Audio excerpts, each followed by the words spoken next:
বাংলাদেশ জামাত ইসলামী অংশগ্রহণমূলক অবাধ নিরপেক্ষ নির্বাচনের মাধ্যমে এদেশের মানুষ জামাত ইসলামীকে বেছে নেবে। ফ্যাসিস্ট সরকার আমাদের নিবন্ধনটি কেড়ে নিয়েছে এবং এটি বাংলাদেশ জামাত ইসলামীর উপরে ছিল আওয়ামী লীগের সবচেয়ে বড় অবিচার। জামাত ইসলামী একটি নিবন্ধিত দল ছিল, কিন্তু ফ্যাসিস্ট সরকার আমাদের নিবন্ধনটি কেড়ে নিয়েছে এবং এটি বাংলাদেশ জামাত ইসলামীর উপরে ছিল আওয়ামী লীগের সবচেয়ে বড় অবিচার এবং তারা আমাদের প্রতীকটিও তারা কেড়ে নেয়। তো পরবর্তীতে জুলাই বিপ্লবের পরে অন্তর্বর্তীকালীন সরকারের পিরিয়ডে আমরা মূলত আদালতের মাধ্যমেই আমাদের নিবন্ধন ফিরে পাই। এই জন্য আমরা আল্লাহর শুকরিয়া আদায় করি এবং সাথে সাথে আমরা বিশ্বাস করি যে আদালত যদি সত্যিকার অর্থে স্বাধীনভাবে কাজ করতে পারে তাহলে সব দল, সব মত, সব ধর্ম সবাই তার অধিকার ফিরে পাবে, নট অনলি জামাত ইসলাম। সেই জায়গা থেকে আমরা এটাকে সাধুবাদ জানাই এবং আপনারা লক্ষ্য করেছেন আমরা কিন্তু কোনো আনন্দ মিছিল আমরা করিনি, বরং আমরা মনে করেছি যে এটি আদালতের মাধ্যমে আমরা পেয়েছি। আমাদের এখন দেশের মানুষের প্রতি আমাদের দায়িত্ব।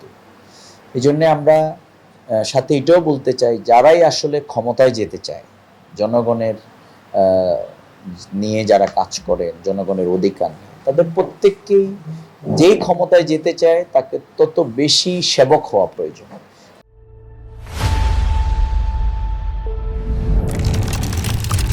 তাকে তত বেশি বিনয়ী হওয়া প্রয়োজন, তাকে তত বেশি উদার হওয়া প্রয়োজন। কিন্তু আমরা দেখি তার বিপরীত, মাইট ইজ রাইট পদ্ধতি।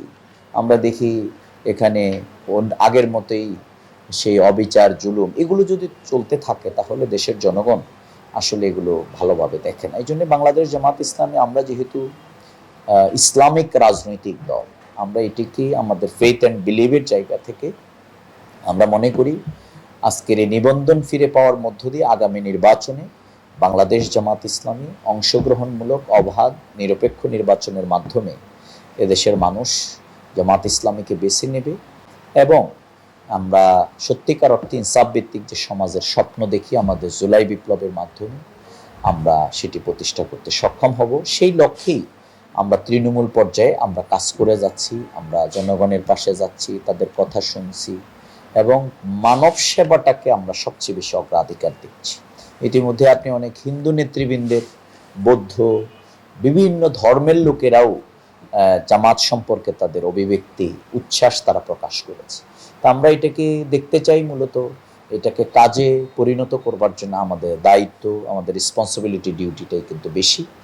আমরা সেই লক্ষ্যে বাংলাদেশ জামাত ইসলামী 300 আসনেই নির্বাচন প্রস্তুতি নিচ্ছে এবং বিগত ফ্যাসিস্ট সরকার যেহেতু চেয়ারম্যান মেম্বার পর্যন্ত সব দুর্নীতি, সন্ত্রাস, অপরাজনীতি, খুন খারাপি করে পালিয়ে গেছে, আমরা মনে করি জাতীয় সংসদের আগেই আমাদের স্থানীয় নির্বাচনটা হওয়া প্রয়োজন।